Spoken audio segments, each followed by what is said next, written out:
Wine Bar and Grill, Bud Light Super Bowl send-off, 6:45. Alan Hahn joining us from Hahn and Humpty. Hahn, what's up, baby? What's going on, boys? How we doing? Are you and DiPietro riding in that little hoopty you guys ride around then, or what's going on? No, you know what? No. See, the plan changes once we get into the basketball season because when the Knicks are playing at night, I've got to stay in the city, so he gets to duck out quick, and I hang around and just stay busy. So you miss that time with him, don't you? It's quality time. We like to spend time together. We get to kind of decompress from the show. If there's some hurtful things said to each other, we try to make up for it. You know, it's our makeup time in the car. Right. I don't know what to do with your undivided attention, though. I'm a little confused. I'm scared. Should we be whispering sweet nothings to you while we talk to you? Every now and then, randomly, I'm just supposed to say hammer. I don't know why.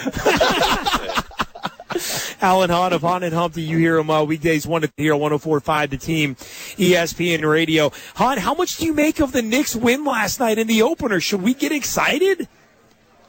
I think you should have cautious optimism. I think it's one of those things, and everybody's mad at me because I won't jump up and down excited about it as maybe some others want to. It's just like you're looking at this team and you're saying, okay, Carmelo had 11 points, didn't shoot the ball well, and they won by 25.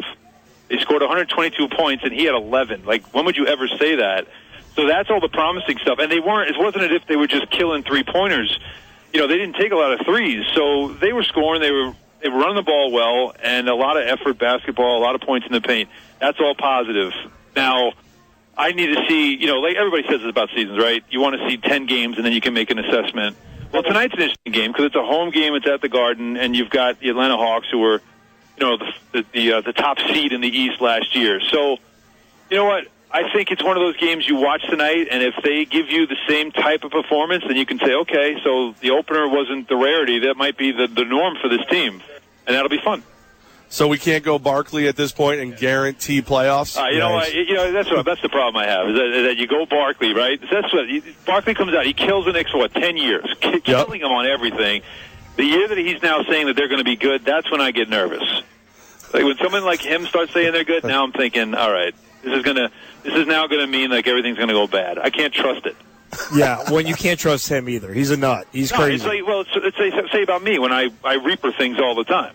I pick certain teams to win and they lose, or I mention something good happening and now it all goes bad. I wear that reaper mode that I have. So Barkley doing this, it just makes me nervous. I'd rather no one say a word right now. Just don't talk about it. True that, man. Alan Hahn of Hahn and Humpty with Armen and Levack. Watch him tonight on MSG, the New York Knicks basketball studio analyst on MSG all season long. So, Alan, what's your first impression of Kristaps Porzingis? He's very tall. Like, this is 7'3", but you know what? Honestly, he can run like he moves like a forward, like a small forward, and that's really something that you don't expect to see. He covers a lot of ground. That's cool too. He doesn't get rattled. I mean, he didn't shoot the ball well, but yet he got to the line a ton. It's all the things that you're watching him and you're thinking, all right, good. That's what we expected to see out of him, but you didn't know how tough he'd be. Can he rebound? Can he defend?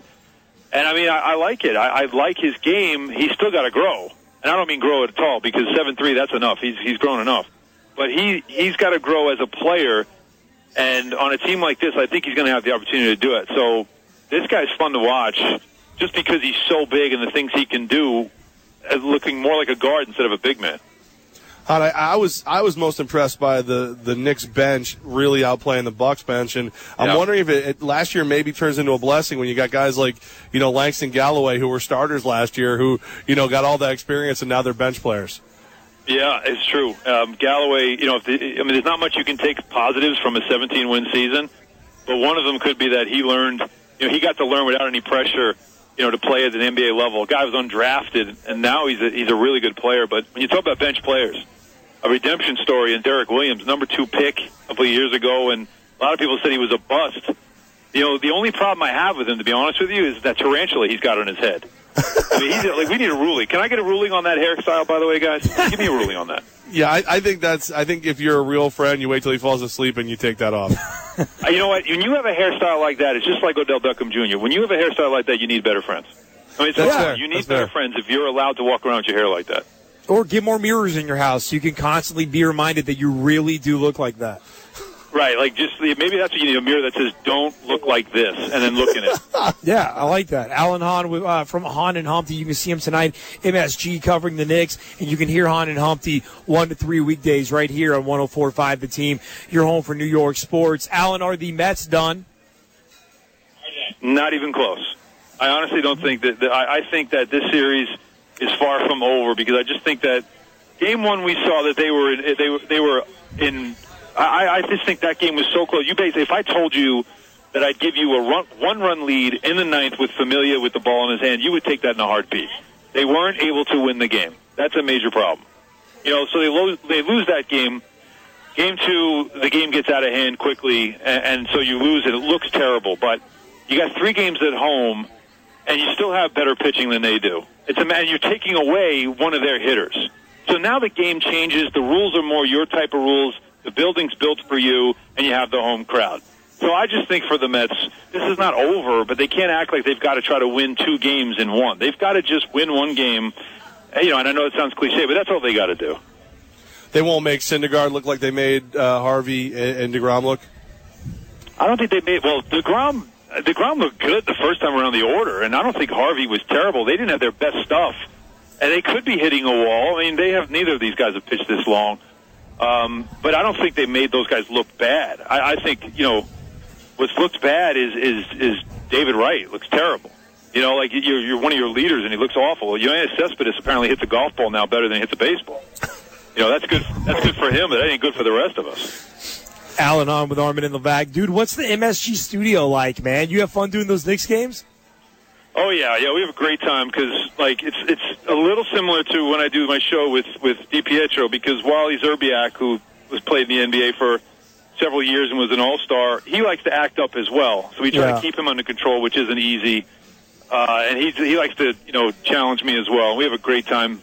But last year wasn't so much a great time because with 17 wins out of 82, and we did all 82, it starts to get challenging to be creative talking about those kind of games night after night. So I think here's the thing. I'm not even excited about how good the team can be. I'm just excited about the fact that I know they won't be as bad as last year, so things will be better. Amen to that, man. Alan Hahn of Hahn and Humpty, 1 to 3 weekdays on 104.5 The Team. Alan, we'll be watching you tonight on MSG, and enjoy the show, and thank you so much for jumping on today, man. You got it, boys. Take care.